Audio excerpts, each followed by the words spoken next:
Jay Crawford, Adam the Bull, Garrett Bush, Dustin Fox, Jason Lloyd, Tyvis Powell, plus, ba-da-da-da-da, you're loving him, Mikey McNuggets. And so many big names, it would take me hours to say all of their names. The ultimate Cleveland sports show starts now. Booyah! Happy Friday and welcome to the Ultimate Cleveland Sports Show here on WKYC Channel 3 or on the WKYC Plus app. Tonight at 7 on WKYC, it's the Guards and the Astros in a weekend series from Progressive Field. We'll give you a bit of a preview on what to expect. Jason. Kirk Cousins was talked about, and then he never showed up. We thought it was over, right? No. ESPN's got another trade proposal of how Kirk Cousins could still land in Cleveland.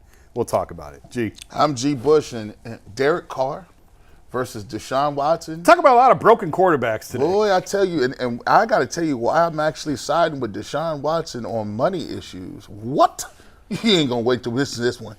McNuggets. Yeah, speaking of money, if we had enough money to buy the same percentage of the Browns Charles Woodson did, we probably wouldn't be sitting here, but we are.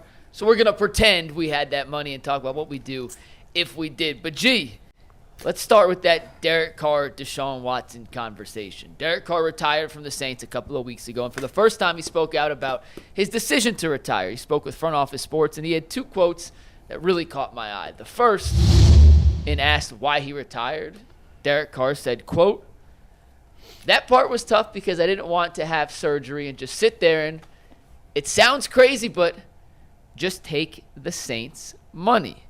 The next quote that caught my eye was this: "I would have been able to play if I had surgery. And then if I tried to play with it, I wasn't near 100%. And so that doesn't help them either. I just felt like it was the right thing to do for myself and for the team. By retiring, Carr saved New Orleans about $30 million. He got part of his guarantee, but not the entire guarantee. So I wanted to ask everybody, first and foremost, just your thoughts on Derek Carr pulling a very unusual maneuver. And then we'll tie it back to the Browns and Deshaun Watson, who is in a bit of a similar situation, recovering from an Achilles injury with a ton of money left still on his contract." I don't know that it is similar because Deshaun's rehabbing and feeling like he can come back. First of all, for what Derek Carr to decide to do to give the Saints back $30 million, I guess you can applaud that and say good on him. Like, if that's how he feels, so be it.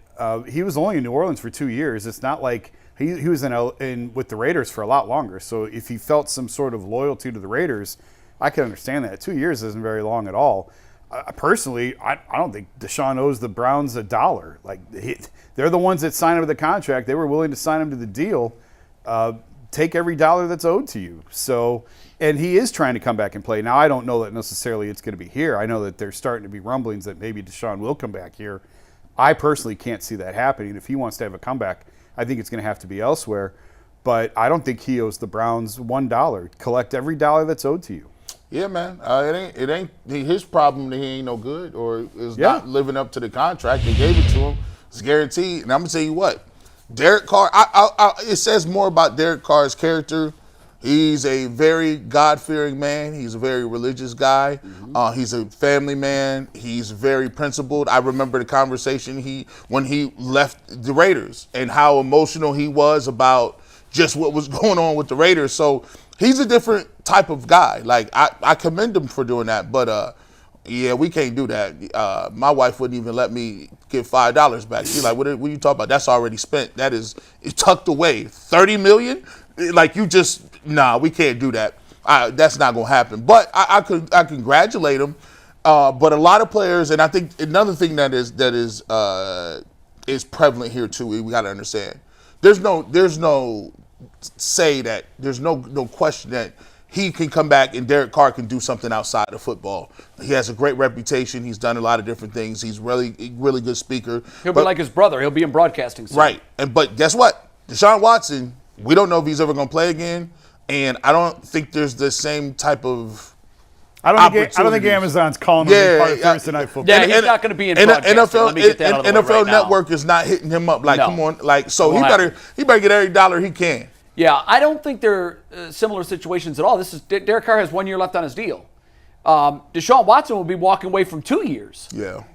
Which ends up being, because the contract is backloaded, over $100 million, right? Yeah, that's not the way they push the money. Well, no, he still collects every dollar. It's just on paper. But if he retired, he wouldn't. No, he's still collecting all of his money. It's just on the cap sheet. So would if he retired? I thought if you retired, you forfeited what's in your contract. But Jay's saying that he's pushing his money forward. On paper, it is. Yeah, but he's still collecting all the dollars. Let me ask you this: if Deshaun came out tomorrow and said, "I'm retiring," he would forfeit the last 2 years of the and deal. that's what I'm saying. Yeah, that's. But it's not like he's cost himself money from 3 years ago that they pushed forward. He's still No. I'm not saying that. What I'm saying is, in Derek's case, it's 1 year, $30 million. Right. In Deshaun's case, it's 2 years. And what's the number? Because they keep moving. No, that's the part that's on paper that they keep moving. So, he's still so collecting he got the dollars. 230. So he's averaging what? It was 45 a year, wasn't it? I thought it was. Yeah. It was. So it's 90. It's still 90. So almost okay, 100. so there's your answer. Yeah. Hell no, you're not leaving $90 million. I remember when I was part of about 100 on-air people at ESPN that were bought out of our contracts. I had a significant amount of time left. I had 3.5 years, and ESPN was selling it to me like, Jay, this is a lottery ticket, bro. You for 3.5 years, your life doesn't change. In 6 months, you get a raise. In another year, you get another raise. Yeah. This is like one of the greatest things that could happen to you. And I remember thinking, I don't want free money. I want to work. And for me to get that money, I had to agree that I wasn't going to show up at Fox Sports or at the NFL Network or Major League Baseball Network. That's 3 years of chilling. And let me tell you, it does sound like if you process it at first, I'm like, wow, that is a win. But then you start thinking about it. Like, well, I like to work. Yeah. I like talking sports for a living. I want to go do it somewhere else. And so I had my financial advisors tell me, you are not giving a cent back. There were people that were in my group. Andy Katz had a 10-year contract. 10 years. He was like a year and a half into it. And he wanted to go work at another network. He went to, I think, the CBS College Sports, I think. And what they were doing was they were saying, okay, so here's how that would work. ESPN was willing to buy you out of that deal. They already got the tax relief of the full number. Then they would say, well, we'll buy you out. We'll give you 65 cents on the dollar. Well, what that means is now you're getting 65 cents on the dollar, but you're going to work. You're going to work for less money. Right. And my people were telling me, Jay, this is just dumb. Right. We can't let you do that. That's just dumb. You're not going to do that. So you had to chill. I had to chill for 3.5 years. It was one of the hardest things I've ever had to do. That's tough. I remember brutal. when you told me that in the gym, Jay. We had a discussion. We were on the treadmill. Yeah. Probably 2 years ago. At first, it was the most dumbfounded thing I've ever. I was like, Jay, they paid you 3.5 years vacation. And then after you went through your whole process, I was like, oh, it makes perfect sense. It makes tough. Perfect sense. And for Derek, like, I'm different because I knew I could go back to work. For Derek, this is the end of the road. That's it. Like, he's not going to play after this. I would be very surprised if he comes back and plays after this. But I understand where he's feeling. Like, what I kept telling them was, I can still do this. I can, and I don't want to sit at home and take your money. I have to shave and brush my teeth every day and look at that. And for me, I just was raised by a guy that was a hard worker and felt like he wanted a fair number, fair wage, which is all I've ever asked for. And even though I was stupid overpaid, and that's what the network does, there's a measure of guilt to him. And I'm not saying that Deshaun Watson should feel that same guilt. What I'm saying about Deshaun Watson is, hell no, he shouldn't stand up and tap out. He still kind of wants to play. And if I was Derek Carr, and so you got to go under the knife, which at this age, you don't want to talk to doctors because you know, like, okay, I don't want to deal with surgery. Then you go under the knife, you have surgery, and now you're sitting around the facility rehabbing, watching other guys play. He's like, how's about I just don't get the surgery and go sit in a booth and I can be around the game and do something, be around my kids. Right. Now, what I don't know that this did or didn't happen. What could have happened behind the scenes was the same thing that was going on with ESPN and the 100 of us that had our contracts purchased out. They entered into individual agreements or negotiations with everyone. And I remember talking to the president of ESPN and them throwing out a number. We'll give you X amount for each dollar. And while that does it serves a purpose. It doesn't make you whole inside.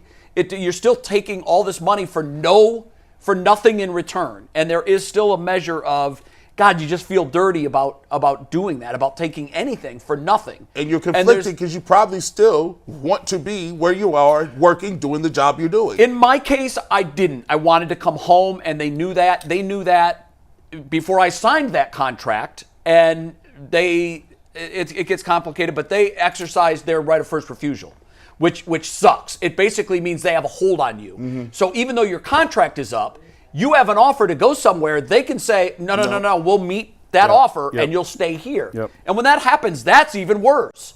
Because you're like, I've made the decision that I really want to do this. I really want to move on. And they're telling you, no, you thought we owned you for 4 years. We own you for in perpetuity. As long as you want to work, we'll match whatever and we'll keep you here. That's crazy. And that sucks too. But I will say this, the last thought about Deshaun Watson. And there's a 100% chance that this could happen. Go back to the YouTube show to get the that's a callback to the YouTube show. Yeah, check it out. There's a 100% chance this could happen. There was a life-changing event that took Deshaun Watson, above average football player, to Deshaun Watson, unrecognizable football player. Is it possible that despite the injuries, and we know that there's a serious injury to the shoulder that he's rehabbed and the Achilles and everything else, he's young enough that I'm not discounting the possibility that there could also be a life-changing event that turns him once again from Deshaun Watson, unrecognizable football player, to Deshaun Watson, serviceable above average football player. And that could be the humiliation that he's had to go through. Guys, trust me when I tell you this, the mental toll that this whole saga has had on him, no one in this room can come close to contemplating it. Nope. One person can, him. He has gone through it. What if he didn't do anything wrong and he's been he's been wrongly persecuted and wrongly maligned and dragged through the mud? That's a possibility. Only a few people know what really happened. So there is a chance that he rehabs physically, gets this right, and who knows? Change the scenery. He did, congratulations. Is he better than Dillon Gabriel? Is he better than Shedeur Sanders? I think he is.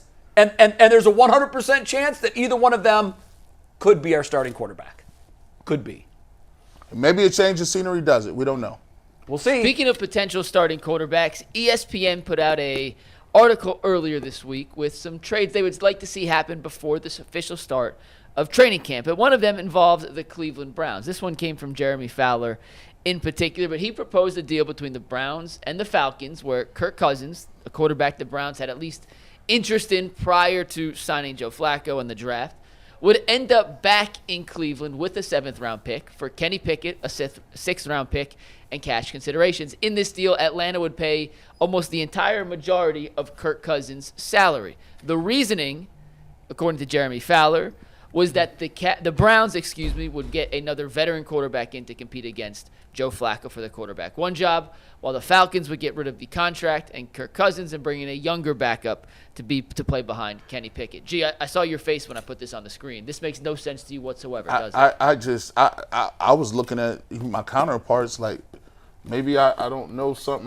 I'm not seeing it either. Why would you? It doesn't make any sense. Why would you get Kirk? Jeremy hypothesized why it makes sense. If they've come to the realization that Kenny Pickett's not it. Okay, well, they already have Kirk Cousins. His name is Joe Flacco. Right.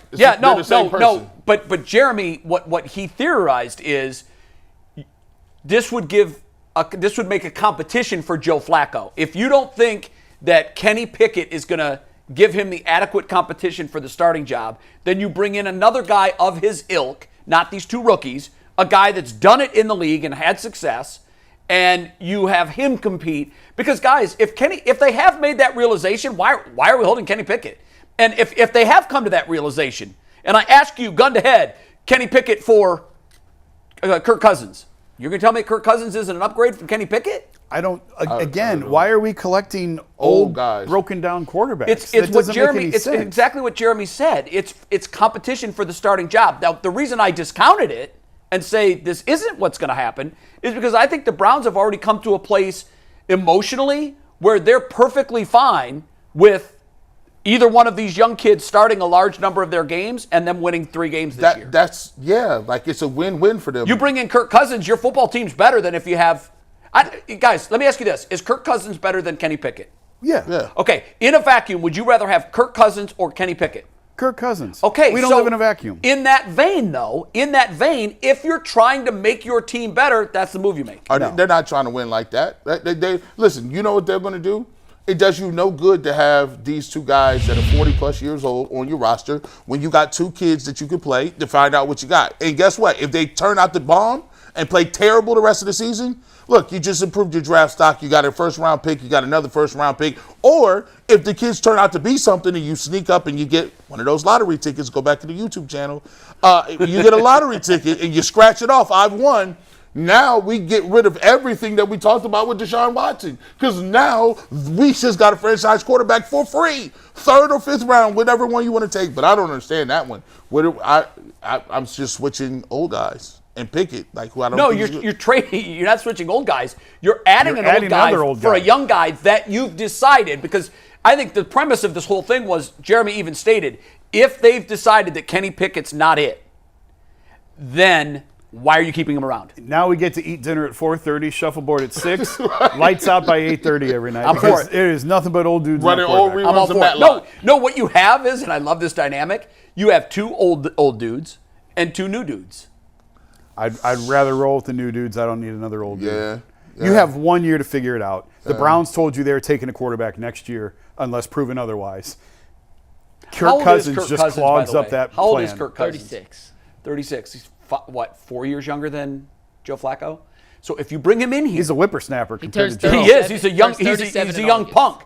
But here's the thing: if you bring him in, there is a runway for more than 1 year. With Joe Flacco, like if he does win the job, he's not going to be the quarterback here next year. Full stop, 100%. Neither is Kirk Cousins. So, but at least he gives you the option where if he plays unbelievably well, he's not 40, he's 36. They are taking a quarterback next year. I agree with that. Period. Unless some bolt of lightning strikes and Shedeur winds up being that guy. Here's what I will say. I don't think that'll happen. I will say this. I hope it does happen because I think they're a better football team with Kirk Cousins over Kenny Pickett. So I want them to be the best possible team they can be, and I think this makes them a little better. We're taking a break. When we come back, the Guards and the Astros at Progressive Field. We're going to recap what happened in the Bronx and look ahead to what could happen at Progressive Field. The Ultimate Cleveland Sports Show on Channel 3 comes right back.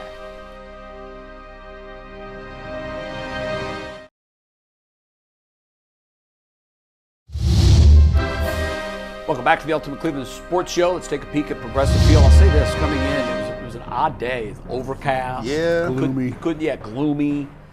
It's not what you would call fantastic baseball weather. Hopefully this haze will move out and we'll have some sunshine for first pitch tonight. By the way, you'll see the Astros and the Guardians on Channel 3 right here on WKYC coming up tonight. First pitch flies at just after 7 o'clock. Guys, Yankees series, another series against a playoff caliber team. They've had a lot of those recently. What was your takeaway, guys, from the 3 games in New York? I was encouraged by the starting pitching. I know they dropped 2 or 3, but I thought Bybee competed his tail off in the opener. I was glad to see Vogt stick with him. I know he gave up the back-to-back homers, but if this is going to be the guy that's going to carry you, and right now, until Bieber's back and we know that he's Shane, you have to rely on Tanner Bybee being that number 1 guy. I like giving the opportunity to go back out there. Ciccone, I thought pitched really well yesterday. I've liked what we've seen so far out of him. I was encouraged by it. And obviously Luis Ortiz looked great. That's a tough lineup. That's a tough ballpark to pitch in. So, yes, disappointing obviously that they lost 2 or 3, but I was really encouraged by where this starting pitching is trending. That's what the Yankees do, man. They hit home runs. You look like you're pitching very well, and then, boom, here comes a couple guys up at the plate, hit home runs. I think when you look at it, you know, we talked about Shane Bieber getting back in the rotation. I think when he gets back at the top of the rotation, and you got Bybee, and we talked about Ortiz just pitching very, you look really good the other day. And if you could get Gavin Williams to do something, now you get to a point where you're starting to get the rotation back in order, and especially when you got the bullpen doing this thing. So, 2 or 3 from the Yankees. But I look at the Guardians. I'm trying to tread water. I'm trying to stay right in that second wild card, right wherever we at. Get some guys back, David Fry and stuff like that, and see what you can do in the postseason if you can get in. Fry got into one. I thought he had a home run. Yeah. It was a nice catch by Bellinger out in right field. It may or may not have been over the fence, but if it wasn't, it would have been off the very top of the fence. Ciccone had a no-hitter into the 4th. Bybee had a no-hitter into the 5th. In the game that they did win, Ortiz gave them stellar starting pitching. In the bullpen, they combined for a shutout. In the second game was the first time this year where I've looked at Emmanuel Clase and said, that's him. Yeah. There he is. There he is. And I know he's had better outings. He gave up a walk and then a garbage double on a ball that just was shaded to left field and Quan couldn't get to it. But then he came back strong to strike. I think he struck out all 3 outs in the inning were strikeouts. His velocity was at 102. He was placing his fastball. He knew exactly where he wanted it to go. Pitching-wise, a lot is coming together with this team. A lot. And you've got Bieber, who's obviously in the chamber to get back, hopefully sooner than later. The lineup gives me a headache. That's exactly where I was going, Jay. Yeah. As long as they're trotting out guys. Sticks. Can we cancel Christmas? Cancel Christmas. Canceled. I've seen enough. It's over. I've seen enough. He's hitting $150, and I hate to say this, guys, but I think Bo Naylor's experiment's over too. I just don't see how you can get by with him as an everyday catcher. I don't. I don't think they're making a move anytime soon. He's not even arbitration eligible for a couple more years. I get it, but I don't think they're doing anything this year. They have Bo Naylor anybody this in the year. minor leagues that is. Here's the thing: when David Fry can throw next year, that could get interesting. Yeah, but I'm talking about this year. I'm not throwing the towel in on this year. There's nobody this year. Yeah, that's coming. if you roll It's out Bo a catcher Naylor. who's hitting $170, he came up last night and I would have rather seen them pinch hit Nolan Jones. I would have too. I know it's still left on left. I agree. But Nolan Jones, he's hitting it. Yes. And when he came up with the bases loaded, I said, here comes, and then Christmas right after him, I think they both struck Yeah. out, and that was the end of that threat. All right, we're taking a break. When we're coming back, if you own 0.1% of the Cleveland Browns, like Charles Woodson does, what would you do with it? We'll discuss. I'm not sure there's much you can do with it.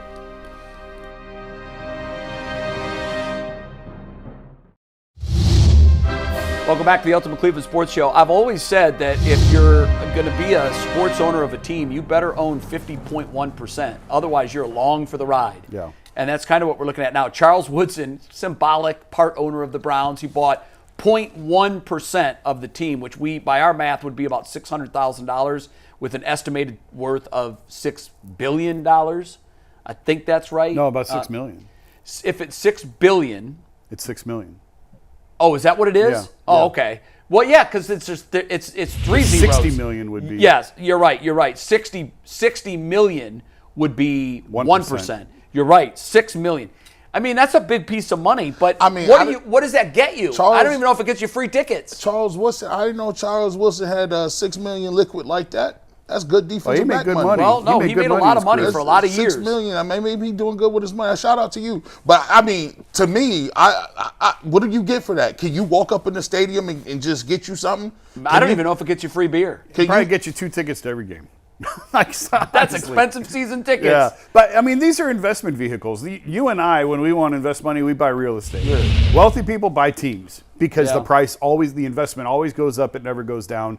Being a minority owner is really more about the juice that it brings you in terms of notoriety and all that. You don't get a seat at the table in terms of decision making or anything like that. Decisions are made for you. You don't have a voice in it. This is just it's what Cavs did with Usher when Dan Gilbert bought the team. And Myles Garrett now. Myles Garrett. It's a name and a face to put with it, and it's an investment vehicle for the guys, but it's nothing more than that. Well, I think it's a smart investment, and here's why. I think the net worth of the Browns is going to – now, they all go up. They always go up. They go but up, I they think don't the go net down. worth of the Browns is about to go way up. Yeah. Why? Brook Park. Their assets – right now, they don't own the stadium. That's not theirs. They're about to build a football amusement park in the same city, and I can't imagine that when that stadium is finished, I would think that if the Browns are worth $10 billion – and we laugh at those numbers now, but that's the rate they're going. If it's $10 billion, he turned $6 million into $10 million. I wonder what the return on investment is every year for that. You can look it up. Every year, there's Fortune 500 estimates the value of the team. They never go down. Never, never, never. He's just getting a dividend. That's a smart little move. But the dividend is based on actual dollar revenue, not projected Right. He only You gets only that get if the if team they sell. sells, Gotcha. or he sells his portion of Correct. the team. All right, that's it. We're out of time. Enjoy the weekend. See you next Monday. Peace.